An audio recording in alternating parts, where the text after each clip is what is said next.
Welcome to Allie's Attic Show, where you never know what kind of surprise you'll find in my attic. I'm your host, Allie, and today my guest is a singer-songwriter, multi-instrumentalist, known prominently as the lead vocalist guitarist for platinum metal band Britny Fox, but he's also a solo artist. Please welcome Tommp Paris. Hello!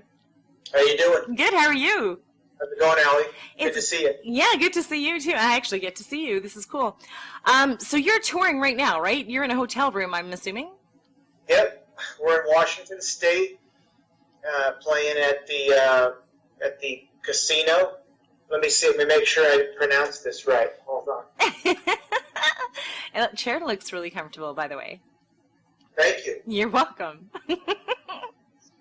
And then I have a question, because there was something about being lifted up to somewhere. Yeah. See, I do look. I do read.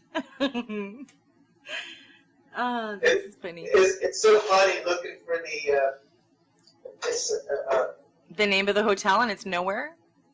No, the name of the city that we're going, that we go to, that we're actually in. It's a casino. It's called Snoqualmie. Snoqualmie? Snoqualmie, have you heard of it? Yeah, I have. We're at the Snoqualmie Casino at the outdoor venue. Oh, okay. That's where we're at. Okay. At least in it's Washington State. In Washington State. At least Sorry it's still warm. No, don't worry about it. At least it's still warm. Okay, so explain the being lifted up to something at escalades. I don't know. What was that about? What was I saying? I don't know. It was on Twitter. It was something about you were... Oh, I got you. Okay. Last night we had so much food at this restaurant, at the Snoqualmie Casino. It was insane. They kept just bringing stuff. So that was a joke as to how huge we were when we got out of there. That we needed fork lifted and craned up to our room. That's okay, because I know where you are. I know there's mountains out there and stuff, and I was like, what? What, are they playing on top of a mountain? What are you talking about? Okay, now we know. All right. Useless information, people. But anyways, it intrigued me. But useful to hopefully anybody out there, but if not, that's okay too. Exactly, right? It was useful to me because I got the question answered that I was curious about. Okay, so let's go back to... Any ad revenue or... I don't know. Do you think Diet Coke would... Okay, hang on. Okay, so I'm Canadian, right? Canadian, eh? So here. Oh, Douglas. Nice. How about this? Okay, can you see that? See what I'm drinking? Yeah, Canada Dry. Maybe we can get a collective crossover. I don't know. Okay, so let's just hold... Okay, we both put it on screen, so I'll tag Canada Dry and, Coca-Cola. Yeah, right. In our dreams, Tommy. Send that deep in all markets. Okay, I will. All right. All right, so you have international albums released on Columbia, Atlantic, MCA, Sony, and Eagle Rock Records, and you've toured every state in the U.S., plus you've come to Canada, apparently not Winnipeg, right? Yeah, we've been to Winnipeg. Are you serious? Absolutely, yeah. Okay, you got to come back. Maybe twice, actually. Maybe. Really? Where did you... Never mind, I won't ask. Okay, well, you got to come back, because then I can see you. And actually, we'll meet be you. Back. Okay, good. We will be back. Good. Yeah, see, most bands just go to Toronto and Vancouver, I'm finding. Some go to Montreal, but hardly any of them come to Winnipeg. And I'm like, we've got a beautiful arena. Come on, come out here. Oh. I don't know. It's just like, who is it? Manitoba, too, I think. Pardon? Manitoba? Yeah, Manitoba. Yeah, we went there too. Wow, they have a classic rock festival in Minnedosa, Manitoba. You should check out because it's all classic rock artists and covers, and it's really cool. Anyway, okay. anywhere they'll have us, Allie. Yeah, well, definitely check it out because you would fit in there perfectly. Okay, so continuing to this day, including the Monsters of Rock cruise. What was that like? That must have been amazing. That was awesome. It was, first of all, there were a zillion bands on there that we like, and it was just an honor to be on it. It was so great. It was just phenomenal.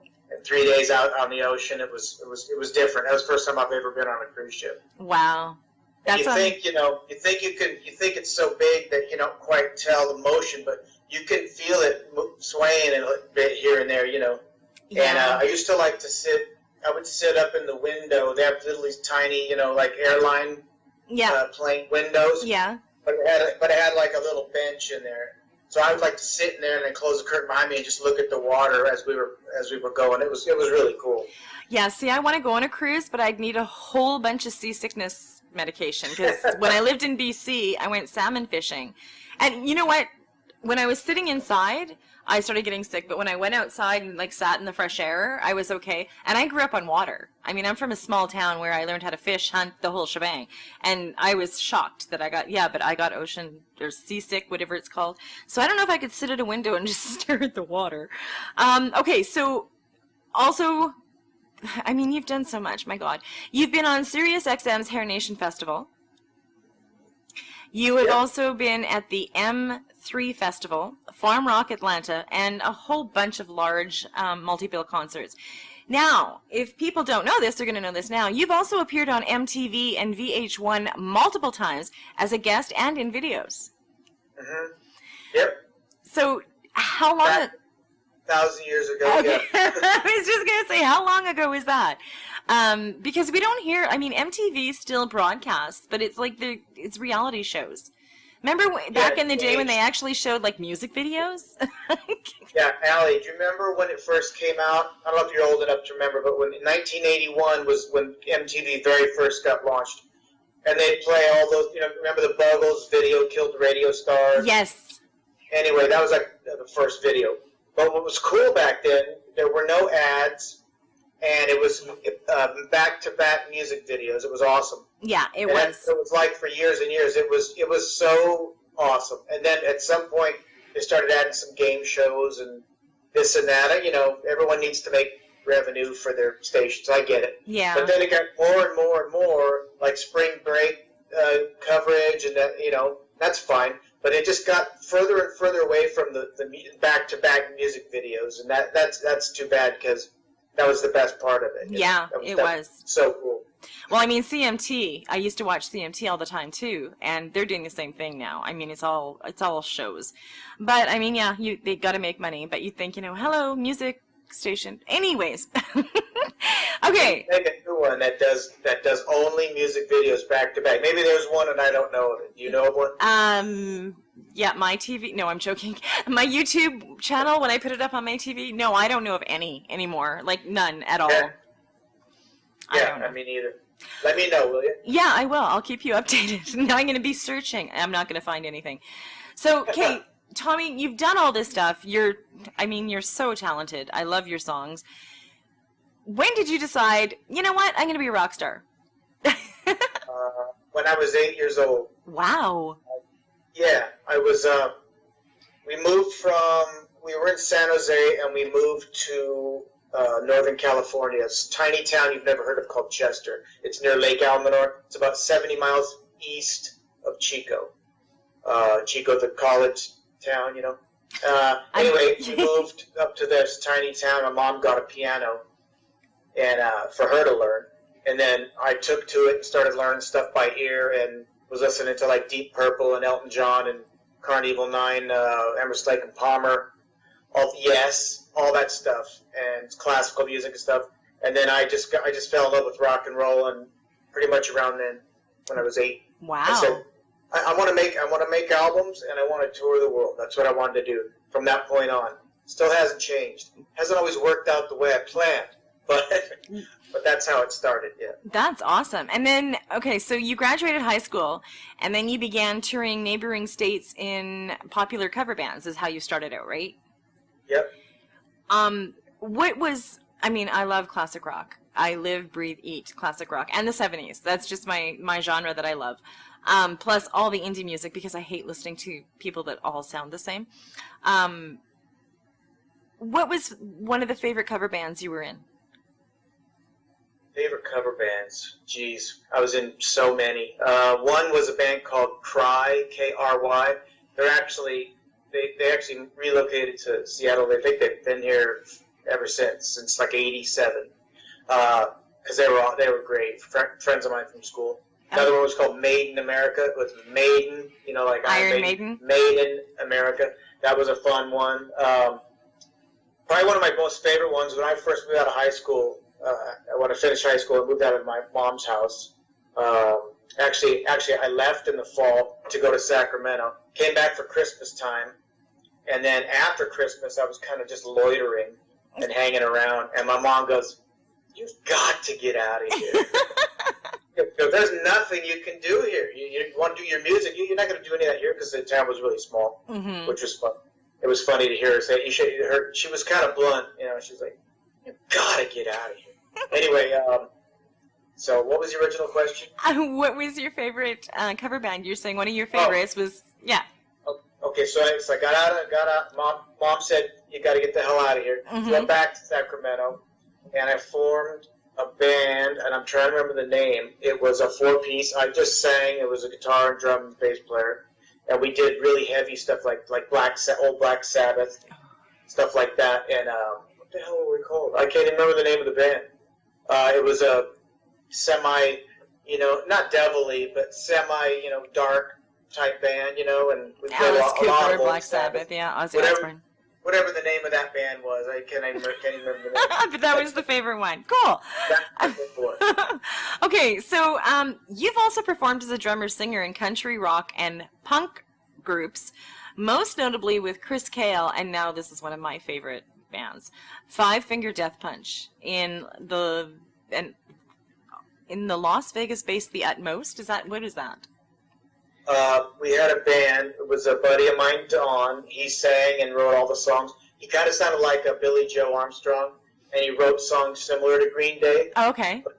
But they were a little bit different, and a little more poppy. Okay. And he's a really talented guy. Don Feoro was his name. Don Feoro. Donato Feoro. Just phenomenal. Anyway, I hooked up with him. I loved his songs. So I played drums with him. We had a different bass player and another guitar player. And then we went to a 3-piece group. And that's when Chris got in the band. And so it was me, Don, and Chris. And Chris was just, he's insane. He's a nut. And he would always make us laugh so hard when we were playing gigs. Because he would do these silly dances and all this stuff on stage. It was a really fun band. And the band was called The Utmost. In fact, at the time, there was a place called the Huntridge Theater in Las Vegas that's crumbled and rebuilt a few times. But anyway, we used to open for the Killers, believe it or not, there. Wow. Just before the Killers were going. And so we were on this sort of pseudo-pop-punk circuit in Vegas, if you will.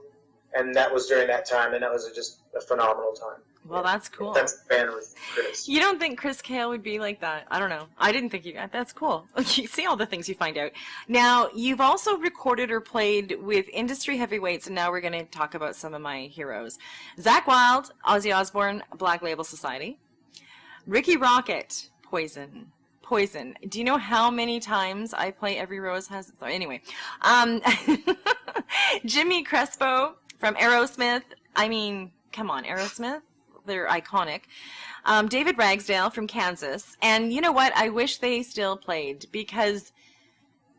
They do? They do? How come they need to come here? You know what? Actually, I think they're coming to... Maybe they're coming... Hang on. I'm going to be checking out this Rock Fest. They're on Twitter and Instagram. Okay. And David, violinist David Ragsdale, he's been with them ever since. I think I was in the band with Dave for like 7 years. The band was called Phoenix. It was here based out, and Crespo was in that band too. For probably 8 years here in Las Vegas. But yeah, I just saw, unless I saw something old, it looks like they're still active to me. And so I just saw some stuff on Instagram of them somewhere in the Midwest. So yeah, check them out, Ellie. I will. Yeah, because I love them and their songs are amazing. The way they write, like Dust in the Wind is just like iconic. Okay, so and John Corabi, Motley Crue, the Dead Daisies. I remember I've seen Motley Crue in concert, so I'm a huge fan. Then I went to a bar one night and there was a cover band, and they not only sang the songs, they acted like all of the guys that were in the band. I mean, they took it to the extreme, and it was insane. And the girls, oh my God, they were going nuts. It was funny. Anyways, you had to be there. You've also been the bassist vocalist for renowned Las Vegas casino headliner Phoenix, who you already just talked about. And also the keyboard vocalist for Count 77s, featuring Danny Count Coker. Am I saying that right, Coker? Yeah. Okay. From the History Channel's hit TV show Counting Cars. Yeah, that's where we're at right now. As a matter of fact, we're playing a show tonight here in Snoqualmie, Washington. Getting so mad at me. You are saying it we're right. playing tonight at 8 o'clock at the outdoor venue. It's going to be a lot of fun. That's what I'm with here with Count 77. Really, eh? Okay, so is he as cool as he looks on TV? He's the exact same person in real life as he is on that show. Really, eh? Incredible. Yeah, not a single thing different. Wow. Well, He is that guy. tell him I say hi and tell him you should come on my show. No, I'm joking. I love Counting Cars. I'm just putting it out there. I watch car shows. Every guy thinks I'm weird, but that's besides the point. So, okay, now you're kind of like branching. Like, how long have you been doing the solo thing? Well, I've been messing around with it forever and ever and ever, but it was always something else that came along. So I have a couple sort of independent solo albums that come out years ago, but Britney Fox thing would come back around, and so I would shelf that stuff and go back out and tour with Britney Fox. So I've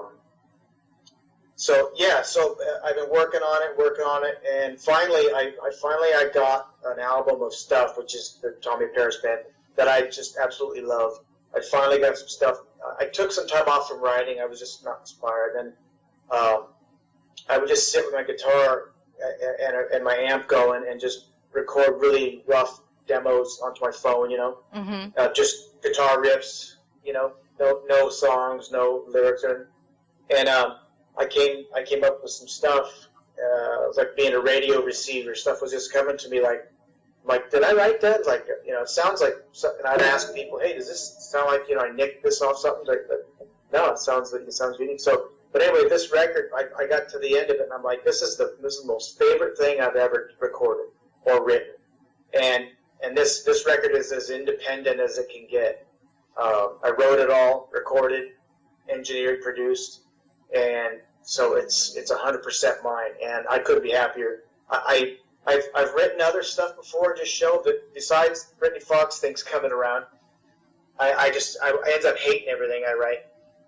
I write it and I get this new CD, and this never happens. I will actually put it in and listen to some of the songs on it, which is rare because I never do that with my own stuff ever. There might be one song on the Britney Fox Bite Down Hard album that I'll actually still put on to let somebody hear, But as far as everything else, pretty much once I've done it, years later, I just usually hate it. I'm like, Kevin never listens to it.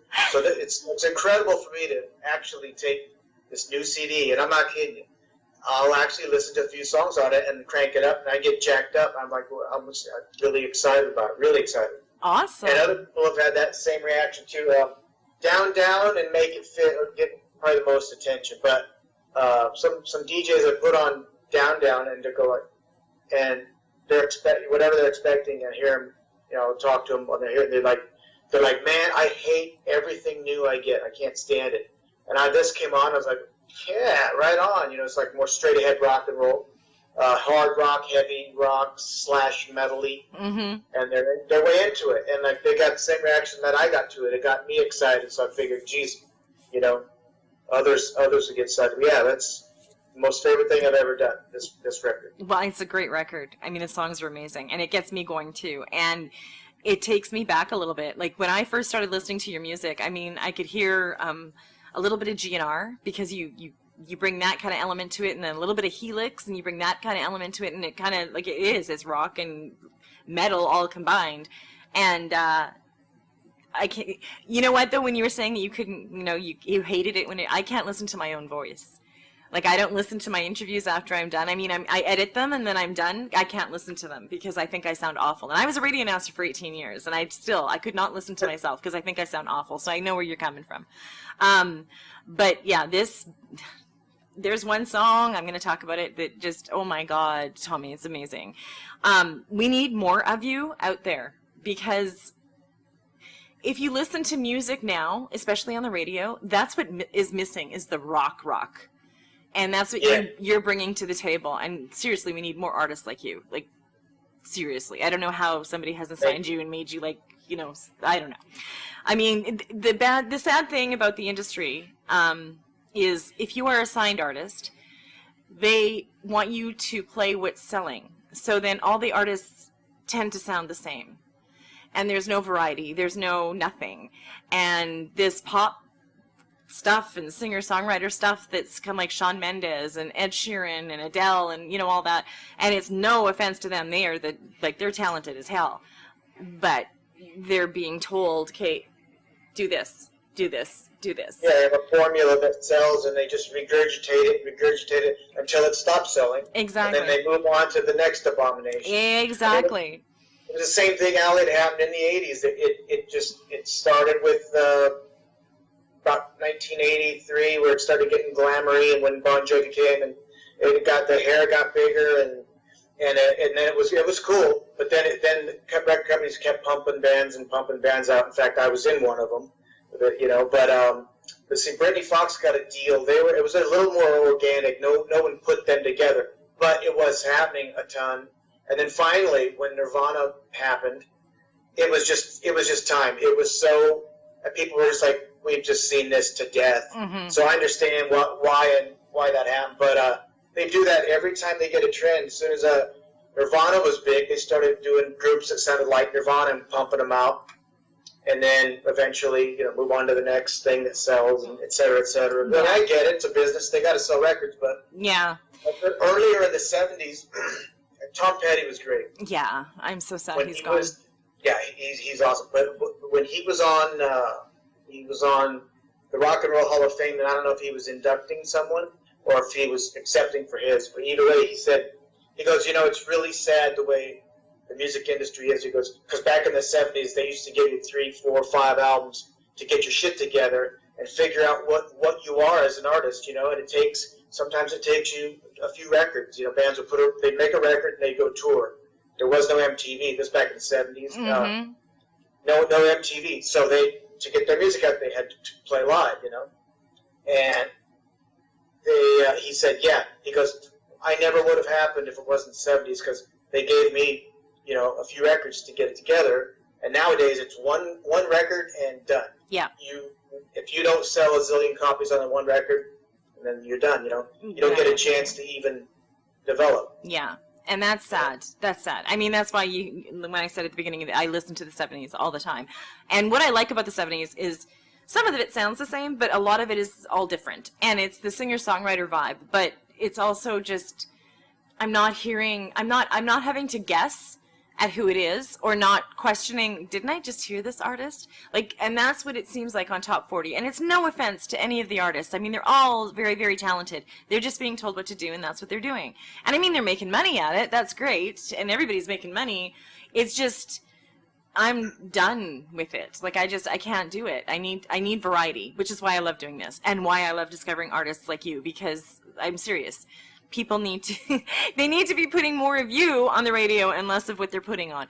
I agree. Yeah, so do I. Now, if you had any advice, because I mean, good Lord, you've been doing this forever. You've played with some of the most amazing people that I know and everywhere else in the world. What kind of advice would you give an artist that's either just starting out or already out there? Geez, I don't know. I'm in an interesting position in the industry, so it's like I'm kind of, you know, I'm past a certain point of going from zero to in, but then compared to, you know, groups that have sold a zillion copies, I'm kind of like, you know, in this gray area. But all I can say is Billy Crystal said something great. He asked me about being a comedian, and I thought this was applicable to music or anything else. He said, you have to be in pain not to do it, to bother. He says, you have to be so into it that not doing it causes you great pain. He goes, because otherwise no one on the planet would get involved in something like, and his thing was acting. Mm-hmm. But I'd say that about music. Yeah, if you're just not completely bonkers about it, and it's not everything you've ever wanted to do, and it doesn't get your blood pumping and everything, yeah, just you gotta feel that way about it. Otherwise, you're just it's torture. Yeah. That's It's actually torture. good advice. I'm glad you used that. Nobody's ever said that. Nobody's ever said that. I've been doing this for just Well, about 2 years. Yeah, Billy Crystal, I thought that was so perfect. It was like, yeah, you would have to be in pain to not do it, because otherwise, why would you subject yourself to the? I mean, it's just a ton. You get a bazillion no's and one yes, and then when the one yes comes along, you got to be ready to actually do something with it, with that yes. And it's so not only, you know what I mean? It's like it's tough. Yeah. It's very tough. Yeah. But I would say just keep kicking ass. Don't let anybody tell you what to do. Do what you want to do. You know, it comes to music. Write the music you want. Don't worry about what's selling or not selling. Just write and have it excite you first. And that's great advice. I just want to say, I'm not going to mention names. A big artist that is a judge on a big music themed show, whatever, has given advice to a couple of the people that kind of worked with him. I'm trying to word this carefully. He told them not to ever sign. And he's a big artist, and he's signed. He's told them, don't sign. Keep your creative independence. And it blew me away when I heard that. So it kind of goes along with what you're saying, like, be you. Don't be anybody else. So I'm glad you said that as well. What 2 songs are we going to hear from you? Down, Down, and Make It Fit, I believe, if that's what you got queued up. That's what we got. Make It Fit, I could listen to over and over and over again. And it takes me back to when life was a hell of a lot more fun. I don't know. I guess maybe because I'm old now. I have no idea. Music was just, my biggest, I don't know. Music was just it. You could sit around with a bunch of people and listen to tunes and dance and, have a few beers around a bonfire or whatever the case may be, go to the club. And it seems like that's dying down. And now when you go to clubs and stuff, you have to worry about people shooting you. And it's just insane. And so I'm glad that, your music takes me back and it makes me happy and it makes me smile. So I'm very, very happy for you. Glad. Yeah, I do. I totally do. Now, you can purchase your music everywhere online, as well as your website, tommyparis.com. Now, that's going to be up on my website, so people just click on it, and it'll go directly to yours. They can find out more about you, listen to more of your songs. If there's anything in the future I can do for you, let me know. When you do make it big, because you're going to, and just keep going, don't stop, please make sure, give me shout outs wherever you're, accepting awards and stuff, and make sure you come back on my show and say, oh yeah, now so yeah, and I just opened for Aerosmith. That would be friggin' awesome. Anyways. Hey, can you come around to any show? We'll get you in and get you a shirt and we'll hook you up. Ooh, nice. Okay. In fact, speaking of that, Allie, I want to tell people listening and or watching to support you in what you're doing, because it takes a lot of energy and a lot of resources, and so go to your website, go to her website, go to Allie's website, whoever I'm talking to. I'm trying to sort this out. Okay. It's Allie's Attic Show, ALLYSATTICSHOW.com, correct? Yes. Scroll down until you see the PayPal, and throw her a few bucks. It could be $2. It could be $1. It could be $7. It could be $13. It could be $18. It could be. Yeah. It could be $25. Right. $36. $47. You know what I'm saying? If you start saying body figures, anyway. Go on. That's the best part, Allie, is they can make up the figure themselves. Exactly. And that's power, and that's America. Yeah. And that's a place I'm happy to live in. Awesome. And every little bit helps. Thank you so much for doing that. And yeah, I have equipment and stuff to buy too. So, but I'm probably going to do this till I'm dead because I love it. So, and I love music, and I love, like I said, discovering artists like you, and finding music that makes me feel happy. And that's why I do this. So, but thank you for mentioning that.